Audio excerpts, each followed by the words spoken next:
তো বন্ধুরা, তোমাদের মোচা দিয়ে একটা সুন্দর রেসিপি করে দেখাচ্ছি। তো প্রথমে কড়াই গরম করে তাতে সর্ষের তেল দিয়ে দিলাম।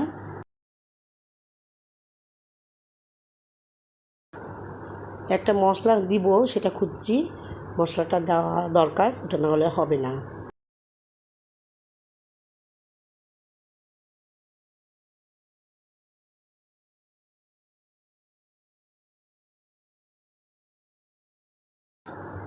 আচ্ছা দেখো, রাঁধুনি খুঁজে বেড়াচ্ছিলাম, যে রাঁধুনিটা একটু ক্র্যাশ করে গরম তেলে দিয়ে দিলাম।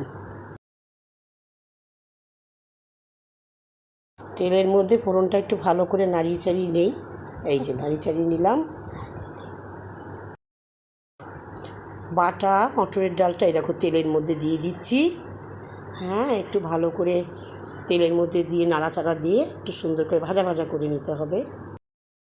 সবটুক ডালই ঢেলে দিলাম। এই ডালের পরিবর্তে তোমরা মুসুর ডাল বাটা দিয়েও করতে পারো, ভালোই হবে।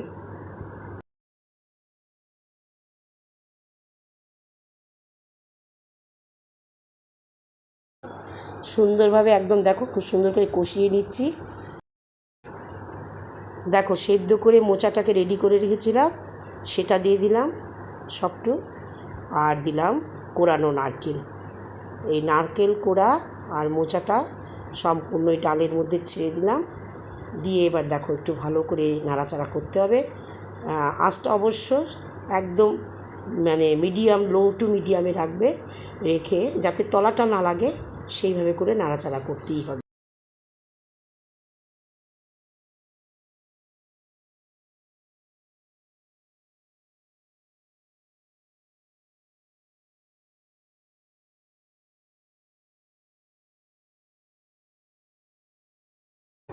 দেখো সুন্দর করে ভালো করে নেড়ে চেড়ে টেক্সচারটা একটা সুন্দর হবে, একটা সুন্দর ঘ্রাণও আসবে। আচ্ছা, এবার বাটি ধোয়ার জলটা, যে মটর ডাল বাটা, এই জলটা একটুখানি দিতে হবে। ভেজা ভেজা হবে তো, সেই জন্য একটু জলের ছাঁট দিতেই হবে। দেখো জল দিয়ে ভালো করে সাঁতলে ভালো করে মিশিয়ে নিলাম। নিয়ে সুন্দর করে একটা মাখা মাখা ভাব চলে আসবে। দেখো এবার কিছু মশলা আমি এর মধ্যে অ্যাড করব, দেখতে থাকো।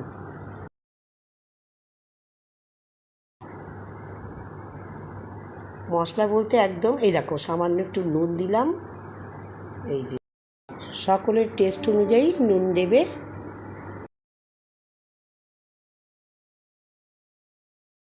তারপরে একটু সামান্য হলুদ দিলাম।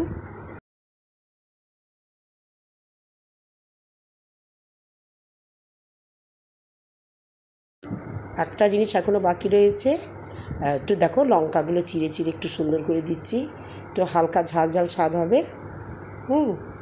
লঙ্কাগুলো দিতে হবে। কাঁচা লঙ্কা বেশ অনেক কটাই দিয়েছি, দেখো ঝাল ঝাল স্বাদ হওয়ার জন্য।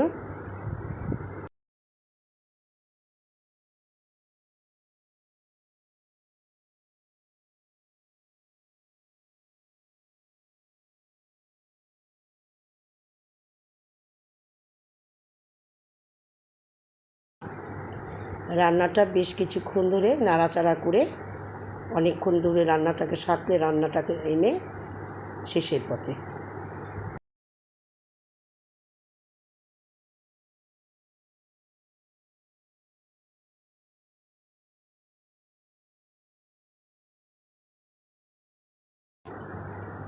আচ্ছা, এবার অনেকক্ষণ নাড়াচাড়া পরে শেষে একটুখানি জল ঢেলে দিলাম, নরম হওয়ার জন্য, গ্রেভি তৈরি হবে সেই জন্য। দেখো আবার বেশ কিছুক্ষণ একটু নাড়াচাড়া করব। নাড়াচাড়া করে তারপরে একটু ঢাকা দিয়ে রাখবো। আচ্ছা, ঢাকা খোলার পরে তলাটায় যদি মনে করেন যদি একটুখানি লেগে যাচ্ছে, একটু সামান্য জলের ছিটা দিতে পারেন। আমার কিন্তু সেরকম লাগেনি। তারপরে এবার সবার শেষে একটু সরষের তেল উপর দিয়ে ছড়িয়ে দেব। সরষের তেলটা কেন দেবো? যেমন সুন্দর একটা ঘ্রাণ আসবে, একটা ঝাঁঝালো ভাব আসবে।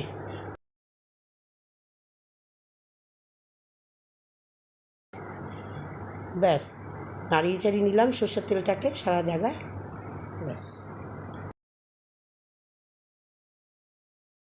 ব্যাস এই দেখো আমার মোচার পাতুরি রেডি।